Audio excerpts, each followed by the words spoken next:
میرے پاس اپنی سچائی ثابت کرنے کے لیے کچھ بھی باقی نہیں بچا. اب تمہاری مرضی ہے, تم جو چاہو سلوک کر سکتے ہو.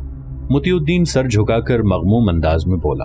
سالار اس کی بات سن کر تذبذب کا شکار ہو گیا. کچھ دیر بعد وہ خود ہی فیصلہ کر کے بولا, اگر تمہیں سپاہیوں کی حفاظت میں دربار خلافت پہنچا دیا جائے تو کیا تم وہاں اپنی حیثیت ثابت کر سکو گے؟ سالار گہری نگاہوں سے اس کی جانب دیکھ رہا تھا. میں کوشش کروں گا کہ وہاں مجھے کوئی اپنا مل جائے تاکہ میری شناخت ہو سکے, کیونکہ سرائے کے بے شمار لوگ آج کل وہاں آباد ہیں. مطیع الدین نے یقینی انداز میں امید ظاہر کی. ٹھیک ہے, میں تمہاری بات پر اعتماد کر کے تمہیں قاہرہ روانہ کیے دیتا ہوں, مگر تم دربار خلافت براہ راست نہیں جا پاؤ گے, کیونکہ اس کے لیے تمہیں امیر فخر الدین لقمان سے ملنا ہوگا, جو کہ سلطان محترم کا خاص معتمد ہے. اگر اسے تمہارے بارے میں یقین ہو گیا کہ تم وہی ہو جسے سرائے سے روانہ کیا گیا تھا تو یقیناً تمہارے نقصان کی تلافی کر دی جائے گی. اگر تم اسے یقین دلانے میں ناکام رہے تو تمہاری زندگی کی کوئی ضمانت نہیں ہے. سالار نے کھل کر بتا دیا. مطیع الدین نے کچھ لمحے سوچنے کے بعد اس کی پیشکش پر آمادگی ظاہر کی. اسے دوسرے خیمے میں منتقل کر دیا گیا اور ساتھ ہی اسے باہر نکلنے سے فی الوقت منع کر دیا گیا. مطیع الدین سمجھ گیا کہ یہ بھی ایک قسم کی قید ہے, مگر یہ عارضی ثابت ہوئی. مطیع الدین نے اپنی مخصوص حکمت عملی سے نہ صرف فدائی نگرانوں سے خود کو آزاد کرا لیا تھا, بلکہ وہ قاہرہ کی جانب بڑھنے کا بندوبست بھی کر چکا تھا. اس کی منزل صرف اور صرف قاہرہ تھی. فدائی افراد کو ہلاک کرانے کے پیچھے اس کی مخصوص طبیعت کا دخل تھا, کیونکہ وہ اپنی کسی بھی مہم میں نگرانی تو کسی قیمت پر برداشت نہیں کر سکتا تھا. مطیع الدین اپنے تئیں یہ مصمم ارادہ کر چکا تھا کہ وہ تنہا دربار خلافت میں نہ صرف مہم کی تکمیل کرے گا, بلکہ خلیفہ کا سر کاٹ کر ہمراہ لے جائے گا اور اسے شیخ کبیر الدین کے قدموں میں پھینک کر اسے جتا دے گا کہ اس کی صلاحیتیں ابھی زنگ آلود نہیں ہوئیں. پھر کس بنیاد پر شیخ کبیر الدین گل وقوز کو اس کے حوالے نہیں کرے گا؟ اسے گل وقوز ہر قیمت پر مطیع الدین کو واپس دینا ہی ہوگی. دوسری جانب سلطان بیبرس نے آغاز شب پر جب اچانک محاصرہ ختم کرنے کا حکم جاری کیا تو سب لوگ حیران رہ گئے. اسلامی لشکر نے اپنے سلطان کا حکم بجا لانے میں ذرا سی کوتاہی نہیں کی. نصف شب سے قبل ہی خیمے اکھڑ گئے اور سفر کی تیاریاں مکمل ہو گئیں. سلطان طرابلس شام کو چھوڑ کر شمال کی جانب روانہ ہو گیا. تیز رفتاری سے سفر کرتا ہوا وہ اگلے چند دن بعد انطاکیہ کی سرحدوں پر نمودار ہوا. اتفاق کی بات تھی کہ انطاکیہ کا حکمران بوہیمنڈ شقیف ارنون کی فتح کی خبر سن کر ان دنوں دوبارہ ارض نوبہ کے شاہ ڈیوڈ کے پاس روانہ ہو چکا تھا. اس کا مقصد سابقہ ساقط سلسلہ گفتگو کو از سر نو شروع کر کے اسلامی لشکر کے خلاف کوئی واضح منصوبہ بندی تیار کرنا تھی. انطاکیہ ایک لاطینی ریاست تھی جو کہ صلیبی شرپسندوں کو باقاعدہ مدد اور رسد فراہم کرتی تھی. بقول مورخ ابو الفدا کے یہ ریاست انتہائی شریر اور کمینہ خصلت صلیبیوں سے معمور تھی اور گزشتہ 170 برس سے اپنی بیہودہ حرکات کے باعث مسلمانوں کو بار بار دعوت مبارزت دے رہی تھی. یوں تو انطاکیہ ہر زمانے میں ایک بڑا مشہور شہر رہ چکا تھا اور نصرانیوں کے نزدیک یہ نہایت متبرک اور مقدس مقام کا درجہ رکھتا تھا. یہی وہ شہر تھا جہاں سب سے پہلے عیسائی مبلغ سینٹ پال نے اپنی تبلیغی مہم کا آغاز کیا تھا اور ہر طرف نصرانیت کا پیغام پھیلا دیا تھا. مسلمانوں میں سب سے پہلے اسے حضرت عمر فاروق رضی اللہ عنہ کے عہد خلافت میں فتح کیا گیا, مگر چند ہی سال بعد یونانی اسے دوبارہ واپس حاصل کرنے میں کامیاب ہو گئے.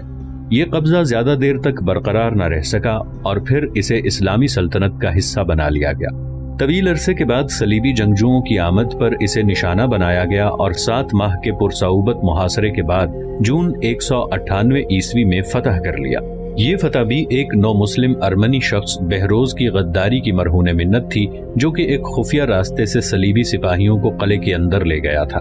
اس وقت سے یہ شہر مسلسل صلیبی قبضے میں تھا اور انہوں نے یہاں ایک باقاعدہ ریاست قائم کر لی تھی جو کہ نہایت مضبوط اور مستحکم خیال کی جاتی تھی.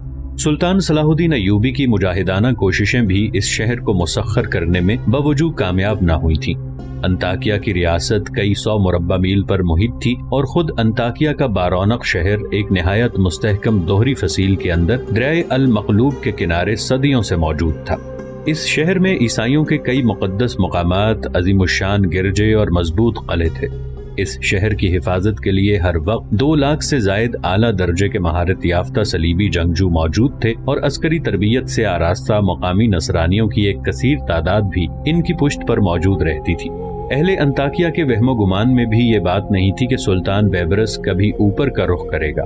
انطاکیہ تو صلیبی مقبوضات سے کافی فاصلے پر موجود تھا۔ جب انہوں نے انطاکیہ کے گرد مسلمان مجاہدین کا ٹھاٹھے مارتا ہوا سمندر دیکھا تو وہ حیران و پریشان دکھائی دینے لگے۔ سلطان بیبرس نے اس مشکل ترین دور میں نہایت ہی کٹھن قدم اٹھایا تھا۔ عالم اسلام ابھی اپنی عرض سلطنت سے دشمنان اسلام کا خاتمہ نہیں کر پایا تھا کہ سلطان بیبرس تمام لشکر لے کر بلاد اسلامیہ سے دور انطاکیہ پہنچ گیا تھا، جہاں خطرات بے حد زیادہ تھے۔ یہ بڑا اہم مقام تھا۔ سلطان بیبرس نے فیصلہ وقت کے ہاتھ سونپ دیا تھا۔ اگر وہ فتح یاب ہوتے تو یقیناً نصرانیوں پر دھاک بیٹھ جاتی اور وہ ارض مقدس کے صلیبیوں کی مدد و معاونت سے باز آ جاتے۔ اگر خدا نخواستہ انہیں شکست ہو جاتی تو اسلامی لشکر کے پاس فرار کی بھی راہیں نہیں تھی۔ نصرانی سپاہی بآسانی انہیں گھیر کر ہلاک کر دیتے۔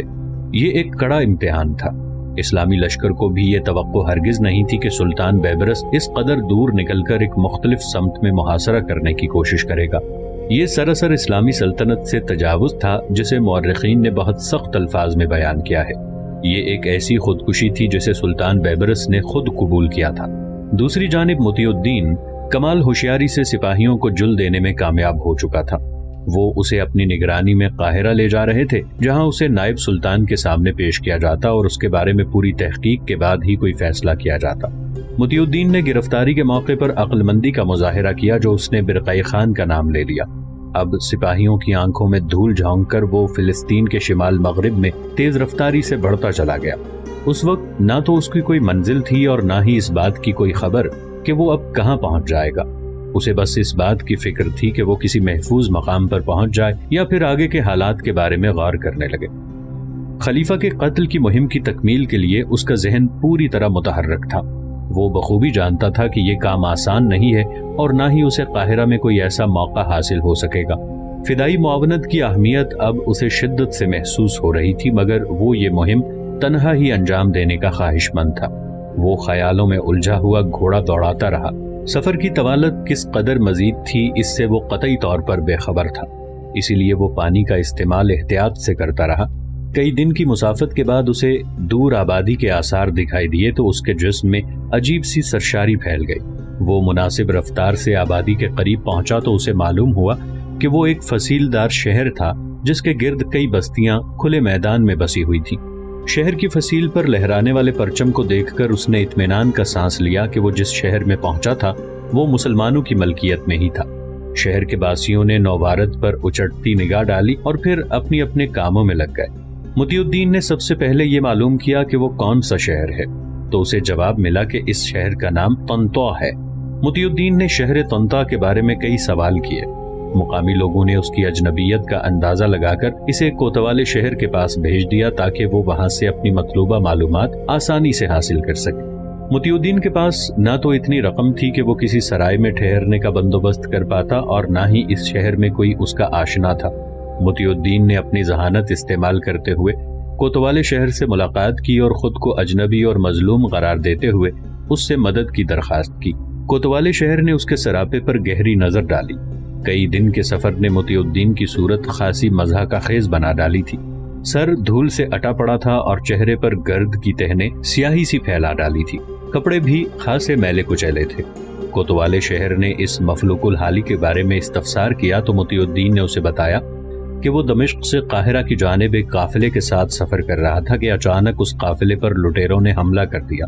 قافلہ لوٹ لیا گیا اور بے شمار مردوں کو ہلاک کر دیا گیا۔ وہ بمشکل جان بچا کر وہاں سے بھاگا اور بھٹکتا ہوا اس طرف آ نکلا۔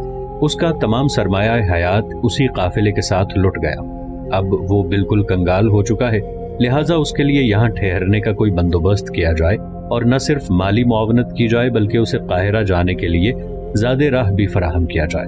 کوتوال شہر نے اس کی من گھڑت کہانی سننے کے بعد اس کے ساتھ اظہار تأسف کیا اور خود کو اس ضمن میں بے بس قرار دیتے ہوئے اسے والی شہر سے ملنے کا مشورہ دیا۔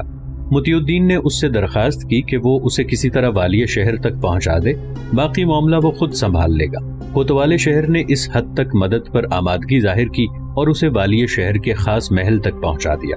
مطیع الدین نے والی شہر کے سامنے کچھ اس انداز سے سرگزشت بیان کی کہ وہ کافی متاثر دکھائی دیا۔ اس نے مطیع الدین سے اس مقام کے بارے میں دریافت کیا جہاں قافلہ لٹنے کا حادثہ پیش آیا تھا۔ تو موتی الدین نے یہ کہہ کر خلاصی کرائی کہ وہ چونکہ پہلی بار اس جانب آیا ہے اس لیے صحیح محل وقوع سے بالکل ناواقف ہے۔ دوسرا، اسے یہ بھی معلوم نہیں کہ وہ دمشق یا قاہرہ کے کس سمت میں اس وقت موجود ہے۔ والی شہر نے اسے تسلی دی اور کوتوال شہر کو معاملے کی چھان بین کا حکم دیا۔ والی شہر نے بیت المال سے کچھ رقم موتی الدین کے حوالے کرنے اور سرکاری سرائے میں ٹھہرائے جانے کے احکامات جاری کیے۔ کوتوال شہر موتی الدین کو ساتھ لے کر سرکاری سرائے میں چلا آیا۔ موتی الدین نے اس کا شکریہ ادا کیا۔ سرائے میں پہنچ کر موتی الدین نے سب سے پہلے غسل کر کے اپنی حالت درست کی۔ اس کی خستہ حالی نے اس کی مشکل کو از حد آسان کر دیا تھا۔ دوسرے دن موتی الدین کو رقم کی ایک تھیلی بھی مل گئی۔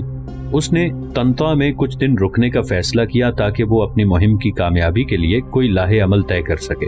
سرائے میں بیکار بیٹھ رہنے سے اسے کوفت سی محسوس ہونے لگی تھی۔ اس کے قدم سرائے سے باہر نکل پڑے۔ وہ بے مقصد طنطا کے بازاروں اور گلیوں میں گھومتا رہا۔ ایک شام وہ وقت گزاری کے لیے طنطا کے بے رونق بازار میں گھوم رہا تھا کہ اس کی نگاہ ایک شخص کے سراپے پر ٹھہر گئی۔ وہ کوئی بدوی محسوس ہوتا تھا۔ وہ عرب بدوؤں کی مانند سفید لباس میں ملبوس تھا اور اس کا چہرہ امامے کی اوٹ میں یوں چھپا ہوا تھا جیسے اس نے جان بوجھ کر نقاب اوڑھ رکھا ہو۔ وہ تیز رفتاری سے قدم اٹھاتا ہوا ایک جانب چلا جا رہا تھا۔ جانے کیوں موتی الدین کے ذہن میں یہ خیال ابھرا کہ یقیناً اس شخص کا تعلق فدائیوں سے ہی ہوگا۔ اس کا خود کو چھپانے والا انداز ہو بہو فدائیوں سے مشابہ تھا۔ موتی الدین نے چند ساعتوں میں اس امر کا فیصلہ کیا کہ وہ اس شخص کی اصلیت کا کھوج ضرور لگائے گا اور پھر وہ اپنے تجسس کی تسکین کے لیے خاموشی سے اس کے پیچھے ہو لیا۔ دوسری جانب سلطان بیبرس انطاکیہ کی بلند و بالا فصیل کے دامن میں اسلامی لشکر کے ساتھ شہر کے انتظامات کے بارے میں غور کر رہا تھا۔ اس کے مملوک سالار اس کے ساتھ تھے۔ مملوک سالاروں کو لشکر کشی کی اس مہم پر تو کوئی اعتراض نہیں تھا، مگر وہ بلاد اسلامیہ سے دوری کو شدت سے محسوس کر رہے تھے۔ انہوں نے ڈھکے چھپے الفاظ میں سلطان بیبرس کی توجہ اس جانب مبذول کرانے کی کوشش کی۔ سلطان بیبرس ان کے چہروں پر پھیلی ہوئی اضطرابی لہروں کو بھانپ گیا۔ اس نے کڑے الفاظ میں انہیں خود کو مطمئن رکھنے کا حکم دیا۔ اسے خدشہ تھا کہ کہیں مجاہدین اپنے سالاروں کے اترے ہوئے چہرے دیکھ کر ہمت نہ ہار بیٹھیں۔ سالار سلطان بیبرس کے سامنے تو خاموش رہے، مگر ان کے اندر اٹھنے والے وسوسوں کے طوفان خاموش رہنے پر آمادہ نہیں دکھائی دیے۔ سلطان بیبرس کی عقابی نگاہوں نے بہت جلد ہی تاڑ لیا کہ انطاکیہ کے بارے میں زیادہ تاخیر کرنا مناسب نہیں ہے، ورنہ سالاروں میں پایا جانے والا اضطراب بہت جلد مجاہدین کے لہو میں اتر جائے گا اور جوش و جہاد کا جذبہ ایسا سرد پڑے گا کہ ان کی واپسی کا سوچنا بھی محال ہو جائے گا۔ انطاکیہ کا محاصرہ کیے ابھی دوسرا دن تھا کہ سلطان بیبرس نے تمام سپاہیوں کو صفیں سیدھی کرنے کا حکم دے دیا۔ مجاہدین حکم پاتے ہی تعمیل میں جت گئے۔ دستوں کے سالار سلطان بیبرس کے فیصلے پر کسی قدر معترض دکھائی دیے، مگر سلطان بیبرس نے ان کی قطعاً پرواہ نہیں کی۔ صفیں سیدھی ہونے پر سلطان بیبرس نے گھوڑے کی پشت پر بیٹھ کر سرسری انداز میں لشکر کا معائنہ کیا اور پھر ان کے بالکل سامنے ایک جگہ ٹھہرتے ہوئے دونوں ہاتھوں کو اٹھا کر سب لوگوں کو اپنی جانب متوجہ کیا اور بلند آواز میں ان سے کہا، مسلمانوں، تم سب اپنے سروں پر کفن باندھ کر گھروں سے میرے ساتھ نکلے ہو۔ تمہارا اور میرا مقصد صرف ایک ہی ہے کہ عالم اسلام کے گرد پھیلے ہوئے ان سب خطرات کو ایک ایک کر کے مٹا دیا جائے جنہوں نے گزشتہ 1.5 صدی سے ہماری نیندیں اڑا رکھی ہیں۔ میں جانتا ہوں کہ یہ کام آسان نہیں ہے، مگر تم آج بخوبی دیکھ سکتے ہو کہ ہماری صفوں میں اس اتحاد کا فقدان نہیں ہے جو ہمارے پیش رو سلطانوں کو درپیش رہا۔ اگر صلیبی ہم پر حاوی ہوئے ہیں تو اس کی وجہ ہم میں اتحاد و یکجہتی کا فقدان اور حوصلوں کی پستی تھی۔ تم نے دیکھ ہی لیا ہوگا کہ اللہ تعالیٰ کی رضا اسی دن سے ہمارے ساتھ ہے جب سے ہم نے مل کر ان فتنوں کی سرکوبی کا بیڑا اٹھایا تھا۔ اللہ تعالیٰ نے تم لوگوں کی قوت ایمانی کی بدولت چھینے ہوئے صلیبی قلعوں اور شہروں کا دوبارہ تمہیں مالک بنا دیا ہے۔ سلطان بیبرس توقف بھر کے لیے خاموش ہوا تو مجاہدین پرجوش انداز میں نعرہ تکبیر بلند کرنے لگے۔ سلطان بیبرس نے انہیں دوبارہ اپنی طرف متوجہ کیا۔ مجاہدو، آج پھر امتحان کی گھڑی ہمارے سامنے ہے۔ یہ مت سوچنا کہ میں اپنی سلطنت کی حدود بڑھانے کا حریص ہوں یا مجھے فتوحات حاصل کرنے کا مرض لاحق ہے۔ تم سب جانتے ہو کہ میں کل تک غلام تھا۔ میرا دل اس وقت بھی مسلمانوں کے لیے دھڑکتا تھا اور آج جب کہ میں سلطان ہوں، آج بھی میرے دل میں مسلمانوں کے لیے ویسی ہی تڑپ ہے۔ اللہ کی قسم، میں بھی تم لوگوں کی طرح اس جہان فانی سے خالی ہاتھ ہی جاؤں گا۔ تم سے زیادہ مجھے شہادت کی تمنا ہے اور میری یہ تمنا کب پوری ہوگی میں کچھ نہیں جانتا۔ میں تمہیں تمہارے شہروں سے دور صرف اس لیے لایا ہوں کہ تم لوگ میرے ساتھ مل کر ان بنیادوں کو ہی کھود ڈالو جن پر سارا صلیبی استحکام کھڑا ہے۔